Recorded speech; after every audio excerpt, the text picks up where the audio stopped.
You turned a switch and you got ground effect. You got to the pits, you operated a switch which raised the car up and made it legal. Then we heard you'd given up.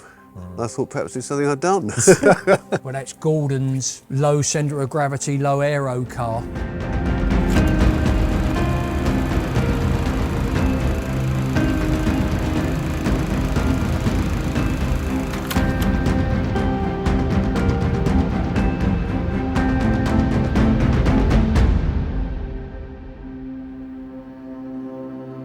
So we have a Brabham bonus episode, and on this Brabham bonus episode we've got Bernie's three Musketeers, these three gentlemen who have looked after all of these wonderful cars for many years. So we have Ray Bolter, we have Bruce McIntosh, and we have Ted Higgins. All these guys have been in Formula One and dealing with these cars for way longer than I guess I've even been born. Bruce, actually you first joined Bernie in what year? 75, 76. 75, 76. So yeah. There we go. That's confirming exactly what I just said. Yeah. So I wanted to have a walk around these cars with you guys today, find out a little bit more about how often you start them up, go through the cars, a little bit about the history. Ted, I know you're a bit of an encyclopedia on the history. Tell me about, this is the earliest car that we've got in the collection. In the Brabhams, yes, this is the 75 Brazilian Grand Prix winning car with Pache. It's the only 44B left out the four that was built. And we've been through this car. The engine's been rebuilt. Bruce did the gearbox on it. We've had fuel tanks done on it.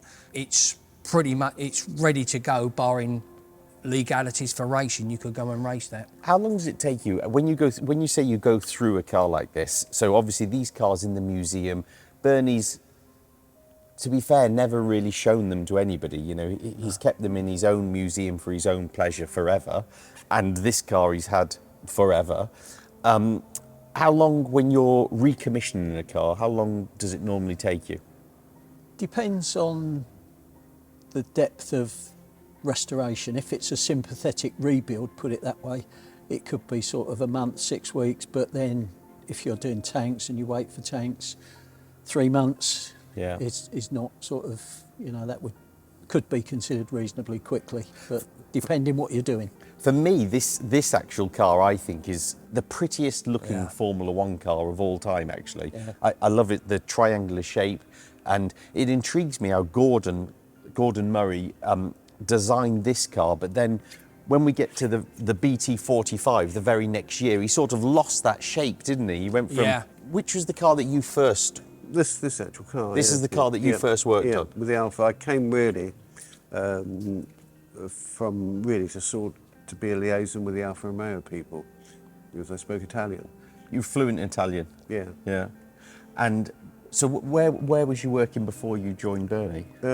Before Bernie, oh God, let me think. I was Filippinetti, I think, in Italy.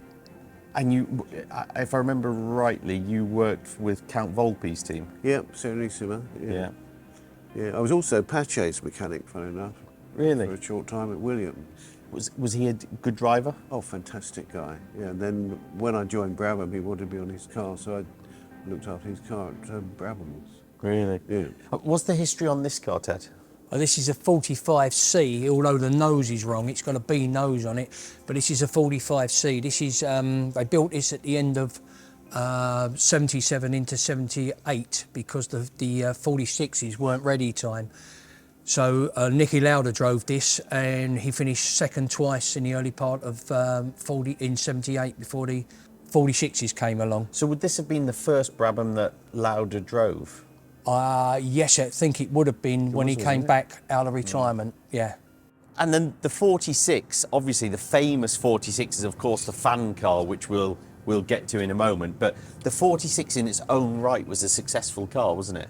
I think 4 podiums that year. Did this with Watson and with Lauda, and it was the development went onto the fan car, but it's quite a compact car, even though it's got a big old engine and gearbox in the back of it. It's a very compact little car. There were lots of configurations of this in radiator layouts as well. Yeah. Oh, really? Yeah, we had... What different configurations? We had, well, the front radiators, we had obviously the Was it surface surface cooling, mounting? yeah, the surface which just cooling. didn't work, did it? No, it didn't work at all. Somebody worked out that you would have to have a surface cooler the size of a bus to cool it, but I think it wanted work doing it. We could have probably made it work by lifting them off the chassis more and doing a bit of work that way. But And what was the Alpha engine like? Because obviously Alpha, just coming back into Formula One with this flat 12 engine, was it a good engine? Did it have many it problems? oil was the biggest one. It used a lot of oil because of the way it was built. It did burn oil and also leaked a lot of oil. It was pretty powerful It was engine powerful for the engine. time. It's a lot more powerful than a Cosworth, but it was heavier and you needed to carry more oil in the car. And fuel. And fuel, the consumption was tremendous. How many people were working in the team in Brabham in the 70s when you were there? What would there have been? Oh, maybe about 9 or 10, I suppose. It's unbelievable, isn't it, when you think of Mercedes today and they might have 1,500 people Yeah. at Brackley, Yeah. and then you guys, there's 9 or 10. And what those 9 or 10 would have included Charlie Whiting, Herbie Blash, Yeah. Gordon. Gordon was... Mr. E. Mr. E was wandering about with a watch all the time. With a watch. Yeah, with stopwatch. It's crazy. What was it? Seeing how long it would take you to do the work? No. Or you mean on the timing, track? on the track timing, but he walked sort of 10 yards that way, 10 yards this way, between laps. There was George Thornton. George Thornton used to buy stuff and generally held the purse strings Yeah. for what we were buying. It worked pretty well, I thought. You know, everybody worked together. If this was a shunt, everyone would muck in and build the car, you know, overnight. How quickly could you rebuild a car when there was a shunt? And obviously, Overnight. We had a shunt, I think it was in America, and the chassis was destroyed. And Charlie had a new chassis flown out, and it arrived about 1:30 in the morning. And Charlie and I stayed behind and started work on it and built the thing. It was running. not just the two of you. No, not then. Others helped when they Yeah. they'd had some sleep. They came back and we carried on and got the car ready for the practice the following day.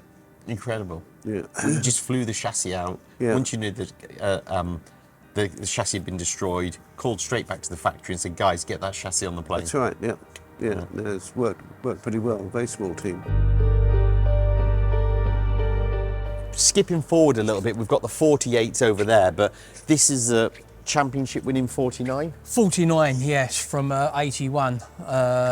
So this is the semi-active ride height car that they could raise and lower to get around the skirt regulations on the time. This is the car that. How did that work? How did that work then? Because it's not like an active suspension in the 90s when Williams sort of conquered it on the 14B and the 15C. No, Bruce should know more about it, but it's a purely of a mechanical pump. They can raise and lower It it uses with a button. like a Citroen accumulator, and it was either switching it up or down, so it was up or The down. regulations were, I think, if I remember right, it was 80 mil under the skirts. Yeah. And that was only when it was stationary in the pits. When it was actually on the track. When it was on the track, you turned a switch and you got ground effect. You got to the pits, and as Bruce said, you operated a switch which raised the car up and made it legal. How many teams were running that in that period? Oh, Everybody, God, really. Yeah. I think But Well, this is the only car. It's quite a simple system. It's brilliantly done by Gordon and Dave North. Yeah. Again. But this is the car that Nelson finished 5th in Las Vegas to win the World Championship. This is the very chassis. You see the pistons here on the pull rod there. That's the little actuator. That's a piston and a cylinder. Basically, that's just going up and down in there. So lengthens and shortens it. Is this a full runner? Yes, this Yeah. is. We've been through this. Fuel tanks, brakes, engine, gearbox. Yeah, we've been all the way through this car. This is a runner, this one. Runner and a driver. And this is now back to the DFV Yep. engine. Back to DFV, yeah. Yeah, so we go from Alfa Romeo Yeah. back to the DFV. Obviously now we've got the most famous Brabham of them all, I suppose.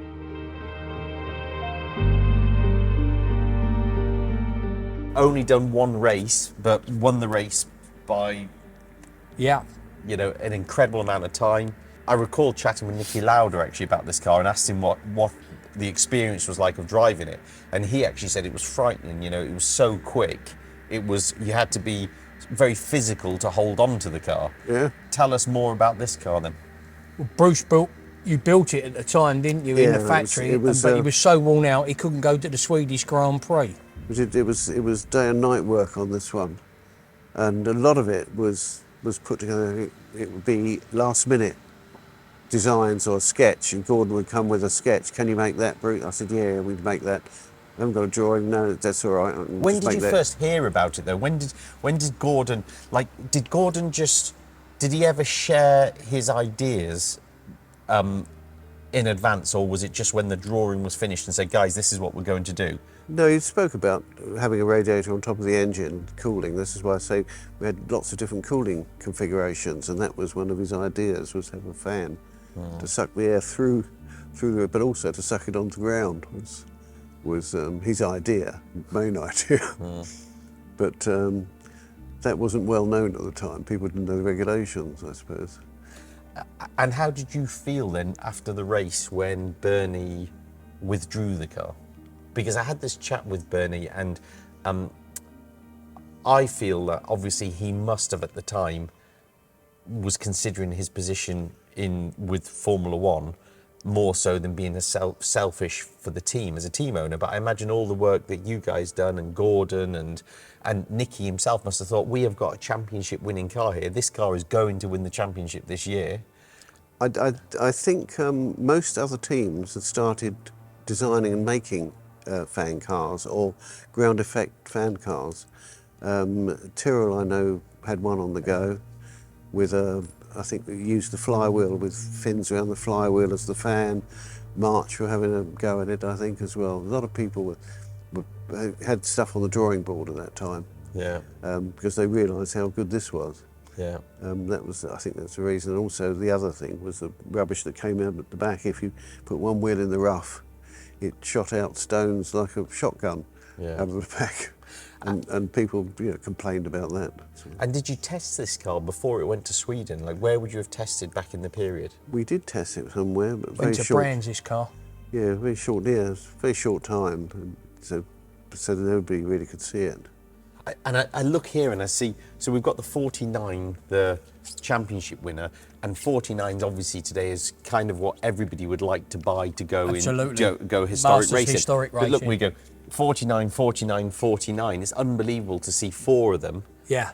When you don't see any. Yeah, it's a World Championship winning car, and then 3 Grand Prix winners we got here as well. So, and then we've also got the 49 Nicky was driving when he retired properly and went off to set up an airline. And that's the very car, and Bruce was working on that car that weekend when Nicky said no more, and Bernie sent him to the hotel to try and find him. This was in Canada. Yeah, he got out of the car. He said, come to Bruce. Come. He said, the rev counter is not working. And then he said, the rev counter is not working and the gear is not good. And so, this was after the morning warm up, and they come back in an hour or so's time. So I fixed the rev counter, and everybody said practice was about to start, or qualifying was about to start. No sign of him. And everyone said, God, where's bloody Lauder? Get him. And people were running around all over the place looking for him. And then we heard he'd given up. I thought perhaps it's something I'd done. I've upset him. Anyway, they found this other driver, Zerino, I think it was. And he wasn't even due to drive, No, obviously. he wasn't, but he didn't have a crash helmet or anything, so they rushed around and got hold of Lauder's crash hat. And we had the blue paint and aerosol, so we sprayed it blue for Zunino, and he jumped in the car and drove it. How did he get on, do you recall? Well, that's not very good to start with, though. But it was a good, I suppose, good entry for him, but he didn't last long at all. Ray, you weren't with Brabham at that period, were you? But No. you were in the paddock? Yes, yeah, we Who were was you with then? a team called Ram, Oh, yeah. Ram Racing, and the 44 we first looked at, the guy that owned the team actually purchased that from Mr. E, and we ran the 44 in 76, so That- the year after Brabham. Yeah. So we were nearer the back of the grid than the front. How long were Ram racing going for? Till mid 80s, and yeah, it was always a financial struggle. That's the thing that I think where Bernie, all of the Brabham boys benefited so much, because Bernie was always good at writing a check out, wasn't he, with regards giving the support that the team needed. And in Formula One, even today, you need that today. You need to be able to have the financial support. Looking from the outside, we were always very envious of Brabham. Were a top team, and it was what you aspired to be, and here we are. And of these cars that here, what would be your highlights of you three in the collection? Which cars what would be your favourites? 52. Yeah. So 52, obviously now we're into a BMW powered car. Actually, I think over there, the BT50, am I right in saying that that's the first? Yes. A BT50 was the first BMW powered car to win a Grand Prix. Yes, and then that's the very first BMW Grand Prix car as such from that Brabham BMW. That's chassis 1. That's chassis 1, is it? Yeah, It's that's the only very one first left car. out the 6. And then this car is championship winner Championship winner, 2-time Grand Prix winner from 83. Bruce was the with chief PK. with Nelson. Bruce was on this very car. It's got his signature on some bodywork on the inside of it. But you like this car, don't you? Because it earned you some prize money. It did. It's the prettiest car as well, I think. It's the prettiest Brabham there is. Do you think this is the prettiest? I do, yeah. Yeah, it's funny. I would go with the 44, but yeah. it is a very good-looking car. Yeah. Actually, that just reminded me of something when you said about Bruce's. What was it inside one of the panels? You got The Bruce? crash structure on the side of it, we took them off, me and Bruce, in the workshop when we were checking through, because we've been through this car. This is a running car now, fuel tanks and everything, shock absorbers, and we found Bruce's signature on the inside. see, what Bruce we and a used- guy called Pete McKenzie. Yeah. What we used to do was when the cars came back from a race, obviously they were resprayed if the panels were damaged and so forth. So the crash structures, although the thin strips came off the side of the bodywork, went off to a sprayer. Was it always the same paint shop? Always the same paint shop Local in to the Chessington. factory? Local, yeah, it's a car repair place. Very, very good sprayer. A guy called George Ray, Coachworks, I always remember. But he was very, very good. And what I used to do was sign the inside of all the bodywork of my car, so I didn't get anybody else's rubbish really? bits. So I'd always put, because some of them weren't fitted correctly on. So who was on the opposite car? Was it still like it is today, where you have one team with one driver? So you were on Yeah. Nelson's car. Yeah, there was Nigel on the second car. This is on Patrese car. Yeah. Yeah. And then we had a T car as well, and that would be, I think, I can't remember on that. Robin Day. Robin Day, Robin Day Eddie and Eddie Baker, yeah. Robin Eddie, yeah. So you talk about panels and things that's written on the back of panels. Can you share? I know recently you had the fan car in the workshop, Yes. and can you share with us what we found on the fan car when you started to recommission that? Yeah, well, Nicky had a mechanic that travelled with him through various teams, but he wasn't the most popular of persons within the mechanics working on the car. So What we was took his a name? panel off Amano Koigi, Quogie. and on the bottom of it, on the panel, it is etched from 1978, is Amano is a wanker. Nice. Okay, lovely. Very nice. And it's still on the car now. Lawsuits that to just follow. shows the originality. That shows Yeah. the originality of the cars, though, Exactly. doesn't it? And isn't it even now, today, now when you're Exactly. going through the cars, 50 Yeah. years later, and you're finding something and it's making you smile. It's like when you, I suppose, if you're ever restoring an old house, Yes, and you see what the absolutely. builder wrote behind the plaster Yeah. that you never knew Yeah. No. until Yeah, you indeed. rip the plaster down. Exactly, yeah. But you was chatting about a T car there, and was it this year or the following year where you had a car? The T cars were basically the cars used for qualifying. It would be the qualifying car. Yeah. Was that in this year or was that for later? It was, I can't really remember, but Following year, which is the 53. The 53. Which is 1984, yeah. And this is the car with all the gold stars? Yeah, it's the car with the 9 gold stars and the 1 bar for the race win. There was always a lot of work on a T car, Yeah. because after the final qualifying, you had a lot of work to do to strip the thing out. It was a lot different to the race cars. How did it differ from the race car? Bodywork, brake ducts. Engine was a slightly different spec? Yeah, well, the Exhaust. engine exhaust was different. There's a lot of weight changing. It didn't have, some of them didn't have mirrors, and there was... Everything was just made a bit lighter, lighter. a bit flimsier. Bodywork was flimsier. Bodywork was lighter. My understanding is, so educate me, is that the T car, the qualifying car, Small was brakes, actually. basically built to go very few laps, where Yes. where the actual race car Yeah. was built to finish Yeah. a race. Yes. So they took everything to the extreme and said Yeah. this car only needs to last 5 laps. That's right. Yeah. And then it was always given to the number 1 driver, which would Yeah. have been Nelson. Yeah. And if Nelson set his time, then the second driver, which at the time would have been Patrese, would have had the option to jump in the car to Yeah. set his qualifying Yeah. time. But Yeah. that second driver didn't always get the opportunity. Would I be right in saying that?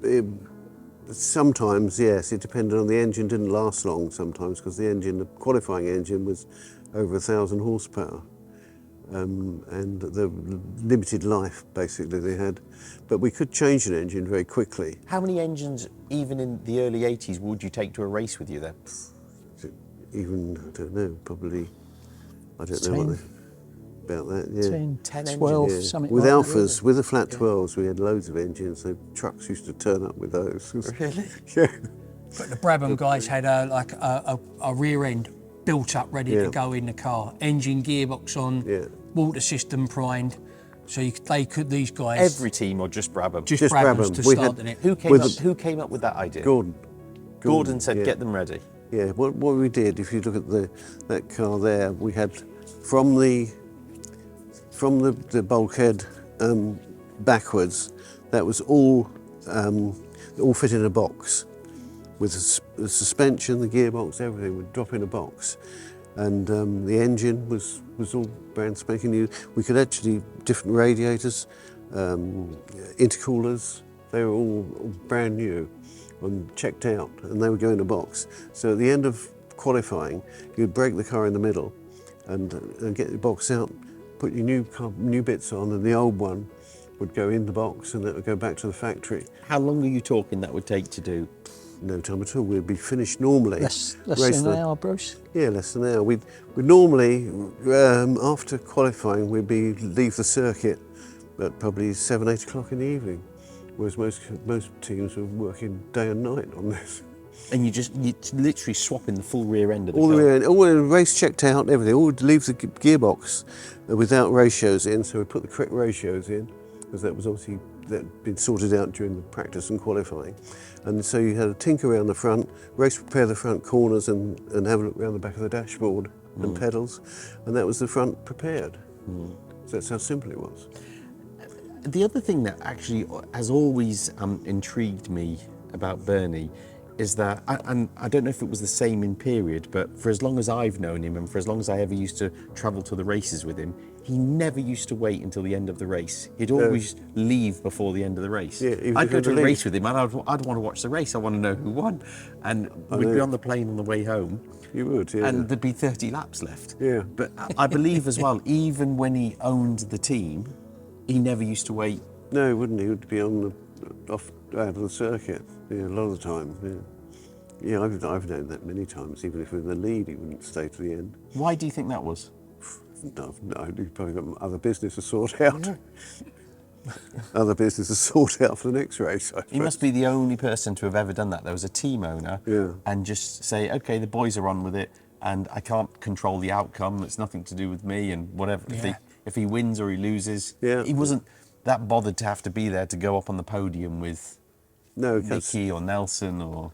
well, some of the times we left with him. If we're at one circuit, we left before the end of the race. Did the drivers know? No, they did, because we'd changed into our civvies in the back of the pit, and I espied a big lump of cake that I'd left from lunch, and I was famished. So I got this lump of cake in my mouth, and somebody said, "Quick, he's coming in! He's coming in!"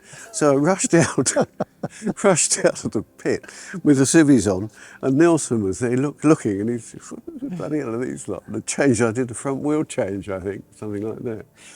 Did Bernie run a very tight ship back in the Brabham days? Oh yes, yeah, yeah. No, it's very good the way it's run. Yeah.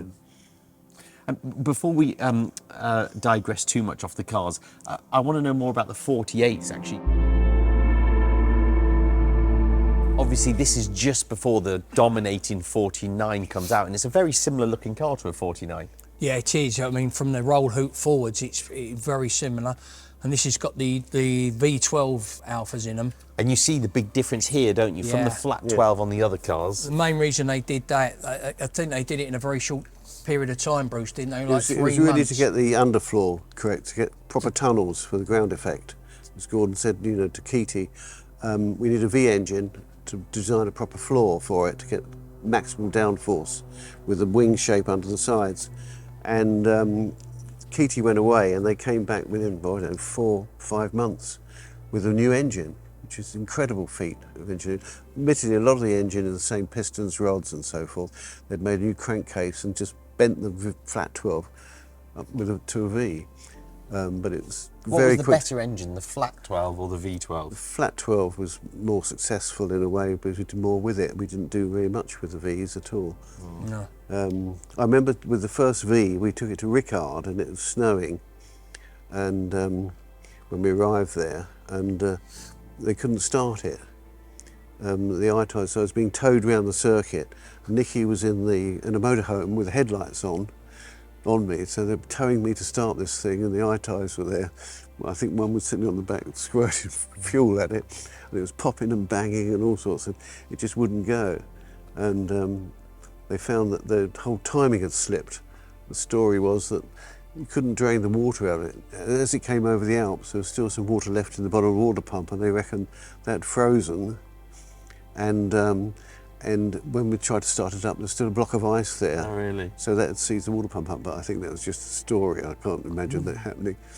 But I say now with the new engine, I think we put a drain on the water pump so you could drain it. Have you been through any of these cars, the 48s? This one slightly. This one is still. This is a running car, but we've actually. Oh, that's the running car. But we're actually due to go through that, as Mr. E gave us a list of desirable work yesterday, and that's on the list to do. So that'll be done over the next 18 months. It's nice to see them all up and running. It does, yeah. That does run, that car. I mean, I'd love to see all of these cars out there. Actually, I'd love to see them all competing, racing again. Yeah. And that's got a current head rollover hoop on that. It's for current regulations, FIA regulations. Yeah. So if we could stick and in for Monaco, yeah, we could get this one up and going. This one actually did win Imola, the non-championship Imola Grand Prix in, I think it was 79. This car did win it. That's chassis 4. With who driving? Nicky driving it. Yeah, it was a non-championship end-of-year race. But all the teams put a car in it. So for that. Really? And he won the race? He won the race in that chassis 4. Really? And then we've got the 54s here. Yes. And then the 54... so a 54, one of these cars is Bernie's last ever Grand Prix winner with Brabham. Chassis 6, yeah. So the 1500cc turbo engine in it again. 1500cc turbo, 1,000 horsepower again to run in it, and the same sort of rear end, although different developments and different aero on it as from the 52 to the 53 into these. And how did this engine differ from, say, the BT50 when BMW first came into the team, and then obviously the 52s and then the 54s? Is it the same engine throughout, or how does it differ? Yeah, it pretty much is. They used to mess about with compression ratios. Mess about's the wrong, develop compression ratios, but a lot of work on turbos and turbo installations for it. In fact, the interesting thing we found is that we ran a 52 for Riccardo Patrese at Goodwood, and he hadn't driven it for 38 years since he got out of it in November, '83 when he won the South African Grand Prix. It's his Grand Prix winning Is car. his South African Grand Prix winning car here? Yeah, it's here. And that car number 6, which is chassis 6 over there. And Ricardo drove it when me and Ray ran him, and he got out of it and he said, this has got a qualifying turbo on it. You need to change it to a race turbo, which is a smaller one. It's more responsive. When we checked it and measured it, he was exactly right. Really? Exactly right. Isn't that fantastic, the feel that they've still So got? he still had that feel after 38 years. Nearly 4 decades, and he knew straight away when he got in it, they had the wrong turbo. And that's what it was, and they were changing fuels, and they were changing within the regs, they were changing fuels and other stuff for the qualifying. Electronics were moving on apace then as Yeah. well. They were putting more sensors and measuring more data. And all that. It was just the beginning of electronics taking over. Yeah, Ray had that on the Rams as well, the Ram Marches, because it was the same engine as the Cosworth was in early on, but then they were putting more early telemetry and early sensors on them. Yeah. And I suppose the thing what I want to ask is, when Bernie obviously comes and visits the cars and has done for, forever, he still gets a lot of pleasure, doesn't he? Still looking at the cars and still reminiscing about some of the other Grand Prix cars as well. You know, that car was here at his first ever, when he first went with his dad to the first ever Grand Prix. Yeah, in absolutely. 1950. And stuff like the Connaughts, because he had Connaughts at some stage. He owned Connaughts. He owned Connaughts in the late 50s, but his knowledge of that, he'd pull out a Grand Prix win or something like that, just out of the blue. He's got an immense knowledge. Great foresight to keep these cars, though, where so many other teams just scrapped all the cars, you know, or just got rid of them because they said, actually, I can get a few quid for that, and they sold it to somebody. Where Bernie just packed all of these Brabhams away, kept them in such great order. Like we've got the 56s here as well. Yes. So we've got the 55s and the 56s, so that's the last. 55's a very different looking car, isn't it? It's funny how it goes. It looks more like a 54 and a 56, I think, look more similar to each other than a 54 and a 55. Yeah, that was Gordon's, you were there then, weren't you, as well? But that's Gordon's low centre of gravity, low aero car. This is the 55. That's a 55. So 55 was the idea of laying down like the old Stirling Moss position, straight arm position, lay down so you keep the driver well out of the way of the wing, basically, and that was the idea. We're still in BMW powered cars at the moment.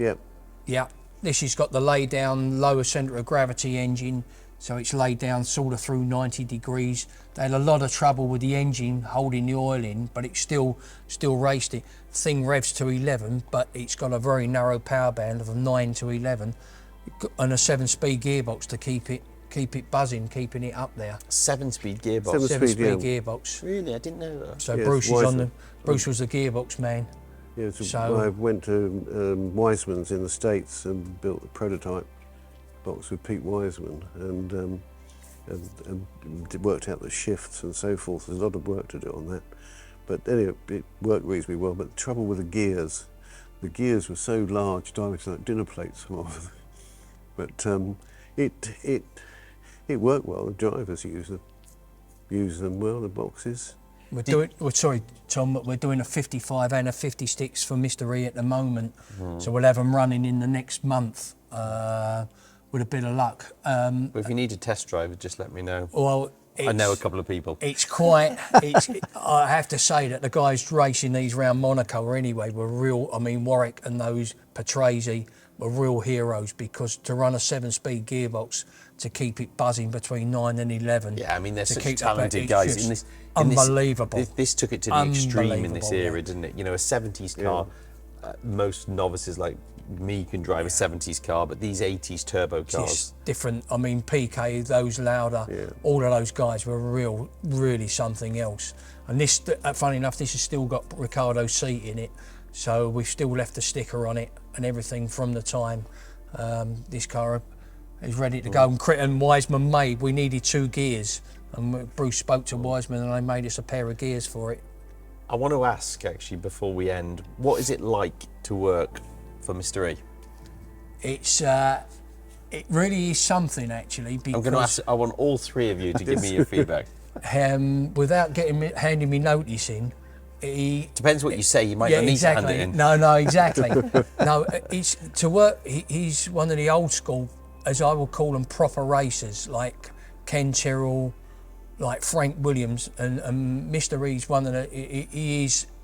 He's not a businessman that became a racing owner. He was a proper racing enthusiast from as a boy, And still is. and still is. And when he turns up, but you know everything's got to be right, so it keeps you sharp as well. You know, there's no, you can't say, oh, that'll be all right. There's none of that for it. And what about you, Ray? Well, I live quite a way away, so I've got a fairly long commute. I only do 3 days a week because I'm in my 70s now. So but you know, just look at the collection. You just couldn't. No. You just enjoy couldn't. it? Yeah, It's still tremendous. you know, it's. What would I do otherwise? Just get used to daytime TV. Do a bit of gardening. That's it's not as an- much. It's an But amazing collection it's to work just a on. fantastic collection, and you know that Mr. E wants everything just so. Yeah. And as Ted rightly said, you need to keep it. You know, you want it. On the button. You know, when we've said before that when we're working on cars, these are not Mr. E's cars; they're ours. Yeah. And you know, you put your love and Passion into them. it. Yeah. And Bruce, you've been with him the longest. Yes, indeed. Oh, Well, I enjoy working for him. Yeah. It's quite good fun. Good time. Yeah. He wants things done properly, and I appreciate that. How old are you today, if you don't mind me asking? 81. 81. Yeah, yes. I'm stiffening up a bit. The back doesn't work so well, but no. I enjoy him immensely. He's got a wicked sense of humour. Yeah. Someone asked me at Goodwood to sum him up in 2 words, and I couldn't do it. So I said, well, I can do 3 sets of 2 because he's a proper racer. He's a proper bloke, but he's also properly mischievous. Yeah. Good. And that's something, and that is him. Yeah, he's good. He's an enthusiast on, He's on great, old yeah, he's a car, proper race racer. cars, yeah, which is. Well, look, thank you today, the three of you, for sharing your knowledge. You can't buy this type of knowledge, and it only comes from experience. And the three of you do such a fantastic job of looking after the full collection. And it's so good today to hear some of the old stories and hear more about each individual car. So thank you very much for that. No worries, too.